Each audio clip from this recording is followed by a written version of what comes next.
There's something that someone told me 10 years ago that I will never forget, and it has to do with this game right here, the Impossible Quiz. Now, if you don't know what this game is, it's basically an old Flash quiz game that asks you questions like, what does cardboard taste like? And what is this? It's Abundance, by the way. Another thing you should know is that it was a really popular game back when I was in middle school, which was about 10 years ago. So back when I was in middle school, I was watching a bunch of these YouTube videos on the Impossible Quiz. And at least in the videos that I watched, they never actually beat the game, the YouTuber I was watching. They would go ahead and get to question 50 or whatever. They'd die, they'd say thumbs up, that's a good video, 20 million views. So after watching all these videos, a thought struck my mind, and I just thought, you know what? I can beat this game, easy. Impossible Quiz my butt. And that's what led me to have one of the most hellish experiences of my life.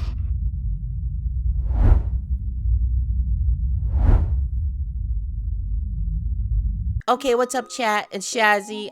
This is my first time playing this game, the Impossible Quiz. I heard it's a very interesting game. Let's see, how many holes in a polo? I don't know, like 2, right? 2. Oh, what? I died. Okay, I'm not sure what this one is. Maybe fruit?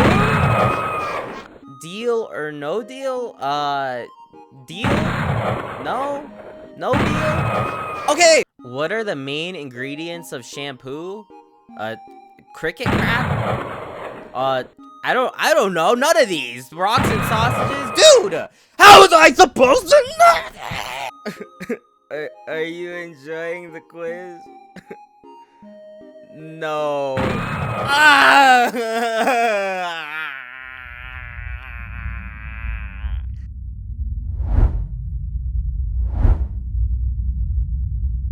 Now I know what some of you smart and sharp observers might be thinking. Well, how hard can it be? I mean, there's only 4 options to choose from, so then if you get it wrong the first time, then you know that it's wrong for the second time. It only becomes a process of elimination. Wrong! It's not like that at all! In the later questions of the game, a bunch of the correct answers to the questions aren't even one of the main 4 options shown. Like this one. It's the U in U, yeah.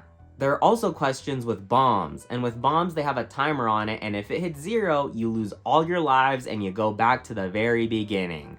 Here, let me give you an example of one of these questions, and you tell me if you can answer in time. Alright, ready? Let's go.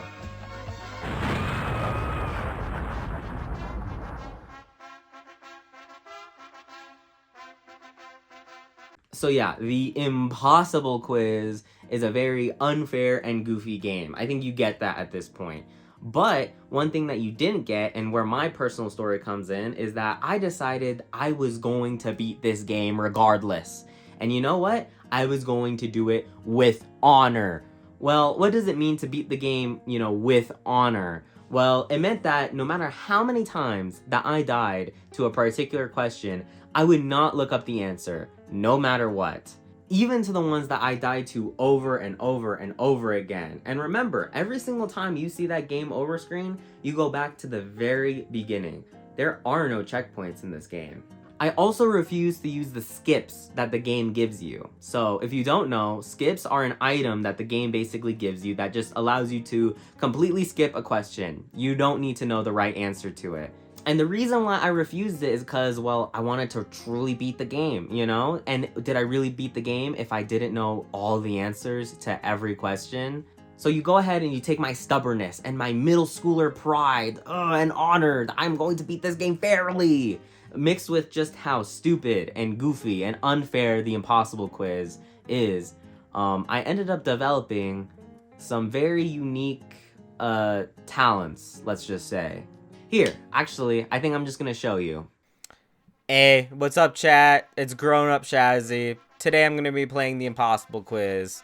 So let's just go ahead and start off with the first question.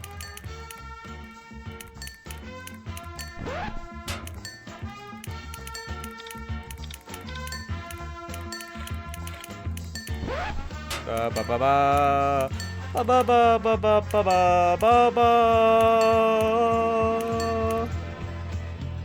Yep.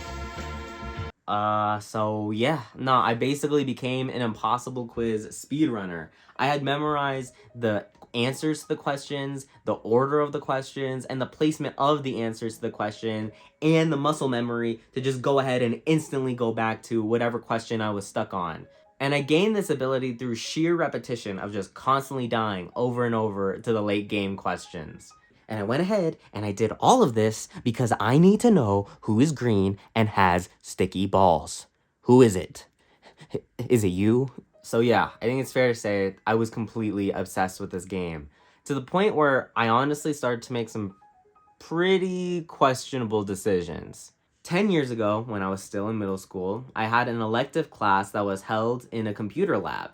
And if I'm gonna be completely honest, I don't even remember what the class was about. But there is something I do remember, and that was that every second that my computer screen was outside of the teacher's field of vision, I was grinding the impossible quiz.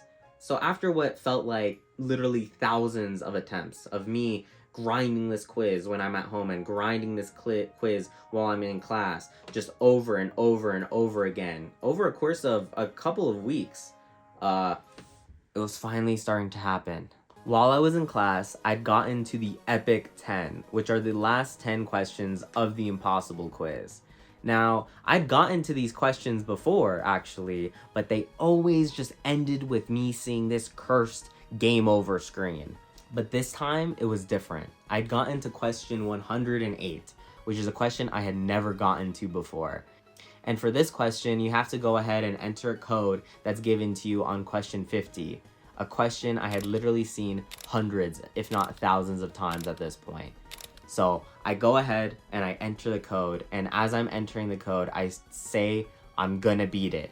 So then after I said that, like 3 or 4 of my classmates that sat next to me went ahead and gathered around my monitor and watched me click on this monkey's butt and beat the impossible quiz.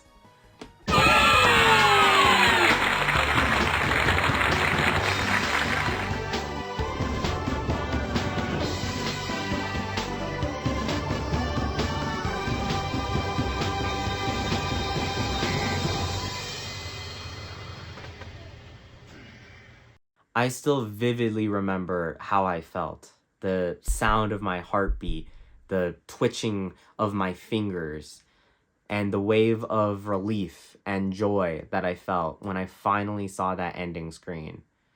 But even more than that, I remember what one of my classmates told me. So then, as this one classmate is looking at the same exact victory screen as I am, that same exact victory screen that took me so many hours and so many attempts to finally get, she says, "That's it?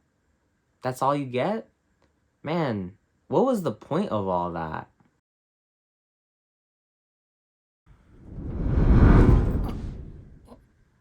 What was the point of all that?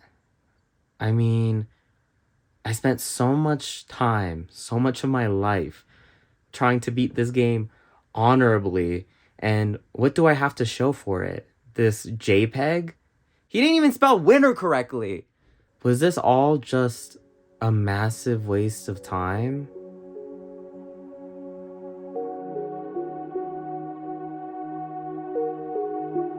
Looking back, yeah, it was a waste of time. I mean, I now know that the prince is the guy who was green and had sticky balls, but I don't really think that information is really practical. The thing is, even though I acknowledge that I didn't gain anything practical from this experience, I still don't regret obsessing over this dumb little quiz game. And why? Well, it's 'cause it's a fun memory. And with all of that said, this all leads me to the point of this video.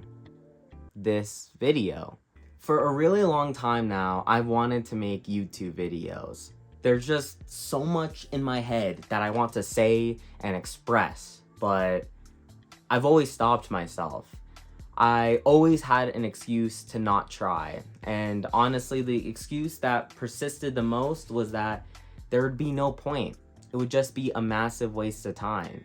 I strongly believed, and honestly still believe, that if I made videos, no one would watch them. I wouldn't build or reach an audience. I'd gain nothing practical from making videos, you could say. To me, it's like that one quote: if a tree falls in a forest and no one's around to hear it, does it make a sound? If I create a video and no one watches it, did I even spend my time creating something worthwhile? Or did I just massively waste my time?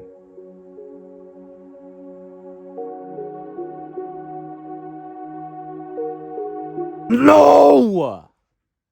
It won't be a waste of time. Listen, even if I don't build an audience and I don't get views, or even if I don't gain a practical skill or something that'll help me make money or be productive or whatever, even if I gain nothing practical from making videos, it won't be a waste of time. Because at the very least, I'll be creating memories. And I know it may sound silly, but my time with the Impossible Quiz helped me realize that. It's why this 10-year-old Flash game is so important to me. So, with all that said, what's up, chat? I'm Shazzy, and this is my very first YouTube video. So thank you for watching.